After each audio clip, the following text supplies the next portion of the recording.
guys, once again welcome back to my channel AP Education Hub, and in this video we'll discuss about the novel Macbeth by William Shakespeare and we'll discuss the Act 3 Scene 2 Summary and Analysis। और guys इस video से पहले हम Macbeth का introduction, main characters और complete summary इसकी discuss कर चुके हैं। Also we have discussed the summary and analysis of the previous acts and previous scenes. So अगर आप लोगों ने वो सारी वीडियोस नहीं देखी हैं तो मैंने अपने चैनल पर एक प्लेलिस्ट क्रिएट कर रखी है बी ऑनर्स इंग्लिश, वहाँ जाकर आप लोग वो सारी वीडियोस देख सकते हैं। So without any delay let discuss about this scene. और गाइज अगर आप लोग चाहते हैं कि जैसे ही मैं कोई वीडियो अपलोड करूँ उसकी नोटिफिकेशन आप लोगों को मिल जाए तो आप लोग मेरे चैनल को सब्सक्राइब करके बेल आइकन जरूर दबा दें। So guys in this scene Lady Macbeth inquires about Banquo from a servant and ask servant to inform Macbeth that she wants to talk to him. Servant agrees. So guys previous scene में हमने देखा था कि जो Macbeth है वो बैंके को मारने के लिए मर्डरर्स हायर कर लेता है। और गाइस इस सीन की स्टार्टिंग होती है, जो लेडी मैकबेथ होती है वो बैंके के बारे में इंक्वायर करती है, एक सर्वेंट से पूछती है कि बैंके आया था पैलेस में, क्या वो चला गया है। And then lady Macbeth servant को बोलते हैं कि जाओ मैकबेथ को बोलो कि लेडी मैकबेथ उनसे बात करना चाहती है, और सर्वेंट वहाँ से चला जाता है। और गाइज ये चीज़ यहाँ पर नोटिस करने वाली है, इसको हम इसका एनालिसिस भी कह सकते हैं कि in the previous scenes a scheme for Duncan's murder was formed and in this scene a scheme for Banquo's murder is plotted. कि मतलब जो प्रीवियस सीन्स है उसमें डंकन के मर्डर की प्लॉटिंग की गई थी और इस सीन में बैंके के मर्डर की प्लॉटिंग की जा रही है। Even though lady Macbeth is unaware of this sinister plot. So guys देखो, जो प्रीवियस सीन्स थे उसमें जब डंकन के मर्डर की प्लॉटिंग की जा रही थी तो उसमें सबसे बड़ी सिनिस्टर तो लेडी मैकबेथ ही थी, बिकॉज सारी प्लॉटिंग उन्हीं ने की थी। लेकिन अब जब मैकबेथ किंग बन गई हैं तो वो खुद भी सिनिस्टर हो चुके हैं, वो बैंके के मर्डर की पूरी प्लानिंग, पूरी प्लॉटिंग कर रहे हैं और इस बारे में लेडी मैकबेथ को बिल्कुल भी खबर नहीं है।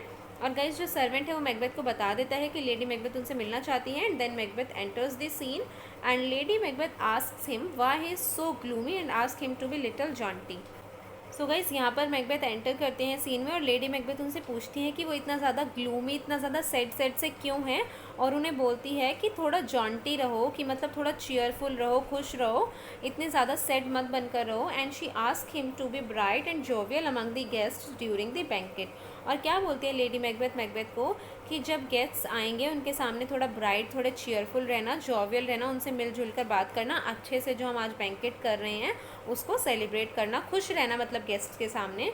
And guys Macbeth says Lady Macbeth should say a lot of really nice things about Banquo who will otherwise be engaged and not attending the dinner party. So guys Macbeth यहाँ पर lady Macbeth को क्या बोलता है कि जो शाम को डिनर पार्टी है, जो बैंकेट है, उसको बैंके अटेंड नहीं कर पाएगा, लेकिन तुम बैंके के बारे में खूब सारी अच्छी बातें करना, उसकी तारीफ़ करना, उसके बारे में खूब अच्छी अच्छी बातें बताना। Basically you should say a lot of really nice things about बैंके। कि शाम के डिनर पार्टी में जब सब गेस्ट आ जाएंगे उनके सामने तुम बैंके की खूब तारीफ़ करना, हालांकि बैंके इस डिनर पार्टी में नहीं होगा। So guys then Macbeth further says that his mind is not at rest. Lady Macbeth says that everyone has to die. So guys यहाँ पर मैकबेथ अपनी वाइफ को क्या बोलता है कि जो उसका माइंड है वो शांत नहीं है, his mind is not at rest. तो लेडी मैकबेथ उसे बोलती है कि टेंशन वाली कोई बात नहीं है, एक ना एक दिन सबको मरना है। यहाँ पर लेडी मैकबेथ सोचती है कि मैकबेथ इस बात से परेशान है कि उन्होंने किंग डंकन का मर्डर कर दिया और इसीलिए वो बोलते हैं कि हर किसी को मरना है। वो एक तरीके से कंसोल कर रही है मैकबेथ को ये बोलकर।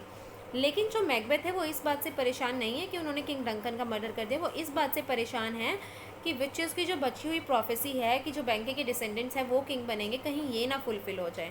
और इस बारे में लेडी मैकबेथ को कुछ भी पता नहीं है, इसीलिए वो बोलती है मैकबेथ को कि हर किसी को एक ना एक दिन मरना है, तुम ज़्यादा टेंशन मत लो। And guys Macbeth says that a dread deed has to be done about which Lady Macbeth has no idea. And when she asked Macbeth says that it's better for her to keep innocence.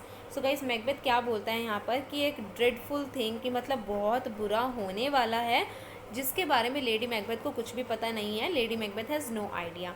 So lady Macbeth यहाँ पर पूछती है कि ऐसा क्या है जो बहुत बुरा है और मुझे उसके बारे में नहीं पता है। तो मैकबेथ कहता है कि अच्छा है तुम्हें नहीं पता है, it's better for you to keep innocence. कि तुम्हें नहीं पता, ये अच्छा है तुम इनोसेंट ही बनकर रहो इस मामले में। And guys before exiting Macbeth appeals to the black agents of the night to their things. और गाइस जाने से पहले जो मैकबेथ है, ब्लैक एजेंट्स कौन है? जो मर्डरर्स हैं। मैकबेथ बोलता है मर्डरर्स को कि जो भी तुम्हें आज रात को काम दिया गया है उसे अच्छे से करना। वो अपील करता है बेसिकली उनको कि जो रात को तुम्हें काम करना है उसे अच्छे से करना, और फिर मैकबेथ वहाँ से चला जाता है। And guys the most powerful moments of the scene are the final ones in which Macbeth calls for the cancellation of the bond between himself and the world. Just as earlier lady Macbeth wanted to lose her sex, Macbeth now desires to be rid of his humanity. So guys देखो इस scene के most powerful moments कौन से हैं? Final ones moments are the most powerful moments of this scene. कि इस scene की ending के जो कुछ लाइंस हैं वो इस सीन की सबसे ज़्यादा पावरफुल लाइंस हम कह सकते हैं, जिसमें मैकबेथ बोलता है कि जो उसका बॉन्ड है इस वर्ल्ड से वो ख़त्म हो जाए। He calls for the cancellation of the bond between himself and the world, कि उसका जो इस संसार के साथ बॉन्ड है वो बेशक से ख़त्म हो जाए। इस लाइन का मतलब क्या है कि वो इस वर्ल्ड से किस तरीके से जुड़ा है? अपनी ह्यूमैनिटी के कारण। तो वो कह रहा है कि मेरी ह्यूमैनिटी वाला जो इस वर्ल्ड के साथ बॉन्ड है वो बेशक से ख़त्म हो जाए। तो गाइस देखो सिमिलरली जब किंग डंकन के मर्डर की प्लानिंग हो रही थी, Lady Macbeth wanted to lose her sex, she wants to unsex her. और यहाँ पर जो मैकबेथ है he desires to be rid of his humanity. Macbeth यहाँ पर चाह रहा है कि उसके अंदर जो भी ह्यूमैनिटी है वो ख़त्म हो जाए। तो यहाँ पर हम इन दोनों को कंपेयर कर सकते हैं। इनिशियली डंकन वाले मर्डर में लेडी मैकबेथ ऐसा चाह रही थी और यहाँ पर मैकबेथ ऐसे हो गए हैं। So guys Macbeth is now moving towards his tragic fate while lady Macbeth is slowly descending into mental turmoil. So guys देखो यहाँ पर मैकबेथ का जो ट्रेजिक फेट है, Macbeth is moving towards his tragic fate. Macbeth अपने tragic fate की तरफ धीरे धीरे आगे बढ़ रही हैं। इनिशियली जो मैकबेथ थे वो एक हीरो की तरह दिखाए गए थे कि हाँ उन्होंने इतनी अच्छी आर्मी से फाइट की और उन्होंने स्कॉटलैंड को जिताया। लेकिन अब मैकबेथ जो है वो धीरे धीरे अपनी ट्रेजिक फेट की तरफ बढ़ रहे हैं। और जो ट्रेजिक हीरो होता है उसका यही होता है कि इनिशियली वो एक ग्रेट मैन होता है, बहुत अच्छे काम करता है, बहुत अच्छी डीड्स करता है, लेकिन धीरे धीरे उसका डाउनफॉल हो जाता है उसके जो भी काम होते हैं, जो उसका फेट होता है उसकी वजह से। और सिमिलरली यहाँ पर मैकबेथ के साथ हो रहा है कि इनिशियली वो बहुत अच्छा हीरो था, ब्रेव सोल्जर था, लेकिन अब वो अपने ट्रेजिक फेट की तरफ बढ़ रहा है। जबकि जो लेडी मैकबेथ है वो मेंटल टर्मोइल में जाती जा रही हैं। So guys this scene ends here. जो ये सीन है एक्ट 3 सीन 2 यहीं पर एंड हो जाता है।